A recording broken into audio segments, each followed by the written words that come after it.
Welcome to Amy's Bookshelf Reviews podcast. I'm Amy Shannon, but you can call me Amy. Thank you for listening. Hello and welcome. I hope all is well with you. I'm Amy, and today I'm talking about the banned book called A Child Called It, One Child's Courage to Survive. Um, when I think of it being a book that has been banned in several places, um, I think that more people should read this book.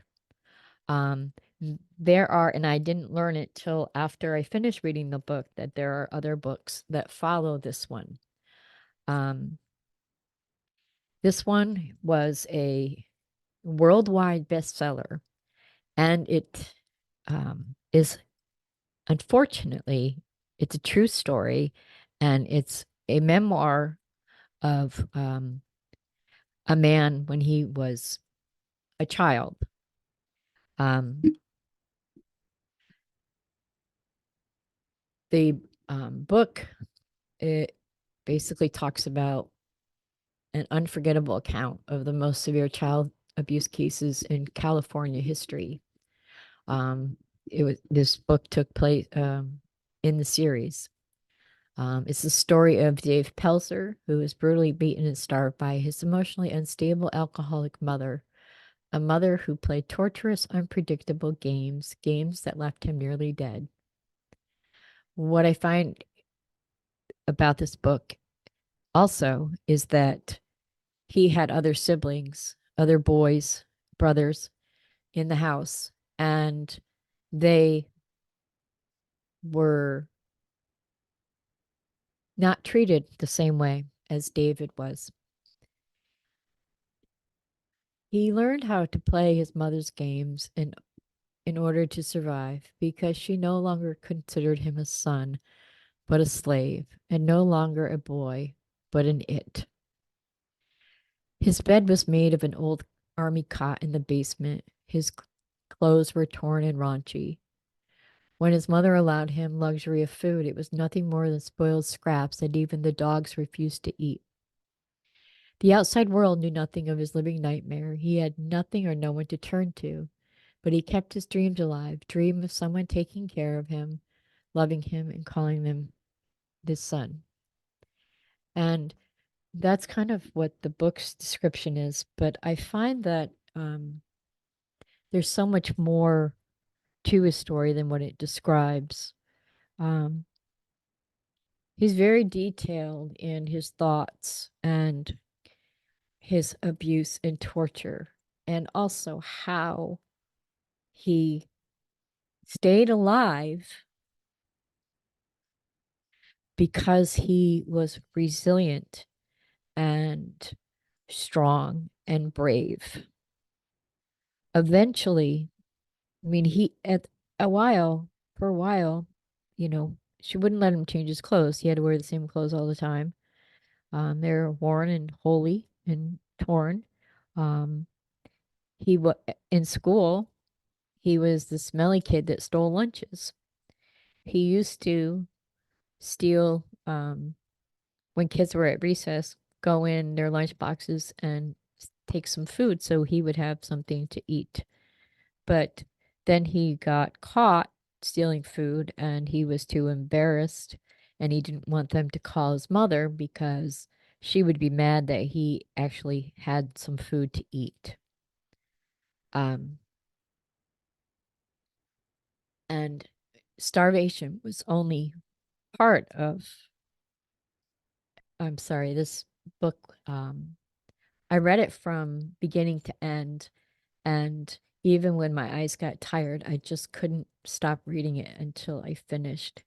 And then I immediately ordered the three books that come after it and looked up Mr. Peltzer and to see how successful he is. And I think it's pretty amazing of what he overcame as a child. Um, there was a couple times when he had a substitute teacher, and the substitute actually was thinking there was something wrong. And this is the 70s where a lot of people just left what they called well enough alone, someone else's problem, someone else's business. Even though this child was coming in, bruises from head to toe, tortured, starving. And when he did find ways to get food, and his mother knew about it, when he got home, she would make him throw up. And then other things after that. Some I just do not want to go into details. Um, you know, I want to read this excerpt, and it just kind of um, stands out in my head. And um, so um, in the chapter called "The Accident," um, let's see. Here we go. One particular July day began like any other mundane day in my now slave like existence. I had not eaten in 3 days. Because school was out for the summer, my options for finding food vanished. As always during dinner, I sat at the bottom of the stairs with my buttocks on the top of my hands, listening to the sounds of the family eating. Mother now demanded that I sit on my hands with my head thrust backwards in a prisoner of war position. I let my head fall forward, half dreaming that I was one of them, a member of the family. I must have fallen asleep because I was suddenly awakened by Mother's snarling voice.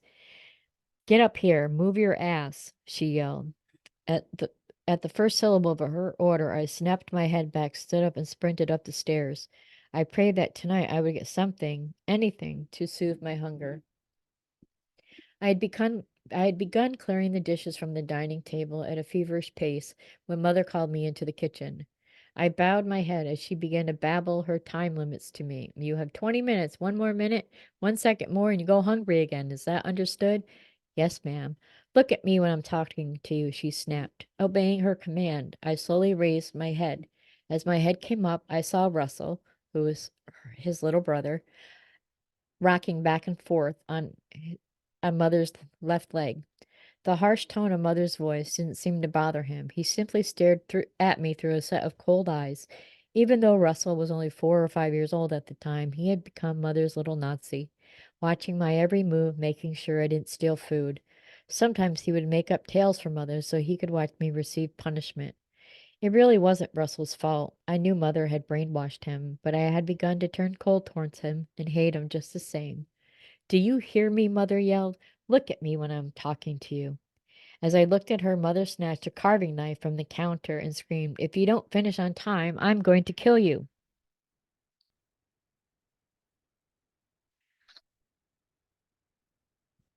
Her words had no effect on me. She said the same thing over and over again for almost a week. Even Russell wasn't fazed by her threat. He kept rocking on Mother's legs as if he were riding a stick pony. Apparently, she wasn't pleased with her renewed tactic because she continued to badger on and on as the clock ticked away, eating up my time limit. I wish she would just shut up and let me work. I was desperate to meet her time limits. I wanted so much to have something to eat. I dreaded going to sleep another night. Something looked wrong, very wrong. I strained to focus my eyes on Mother. She had begun to wave the knife in her right hand. Again, I was not overly frightened. She had done this before, too. Eyes, I told myself. Look at her in the eyes. I did, and they seemed normal for her, half glazed over. But my instincts told me there was something wrong. I didn't think she was going to hit me, but my body began to tense anyway. As I became more tense, I saw what was wrong, partly because of Russell's rocking motion and partly because the motion of her arm and hand with the knife. Mother's whole body began to weave back and forth. For a moment, I thought she was going to fall. She tried to regain her balance, snapping at Russell to let go of her leg while she continued to scream at me. Then her upper body looked like a rocking chair that was out of control. Forgetting about her useless threats, I imagined that the old drunk was going to fall flat on her face. I focused all of my attention on Mother's face. Out of the corner of my eye, I saw a blurred object fly from her hand. A sharp pain erupted. from just above my stomach. I tried to remain standing, but my legs gave out and my world turned black. As I regained consciousness, I felt a warm sensation flowing from my chest. It took me a few seconds to realize where I was. I sat propped up on the toilet. I turned towards Russell, who began chanting, "David's going to die. The boy's going to die." I moved my eyes towards my stomach. On her knees, Mother was hastily applying a thick wad of gauze to a place on my stomach where dark red blood pumped out. I tried to say something. I knew it was an accident. I wanted Mother to know I forgave her, but I felt too faint. My head slumped forward again and again. As I tried to hold it up, I lost track and I returned to darkness. Um, this encounter did not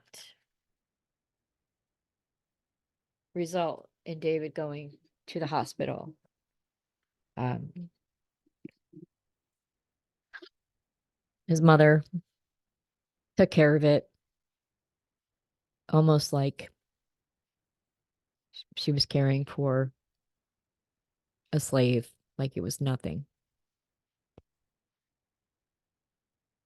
And I'm sorry that I paused because as a mother, even though my sons are grown, I cannot imagine a mother, and I know they do, doing these things to their own child.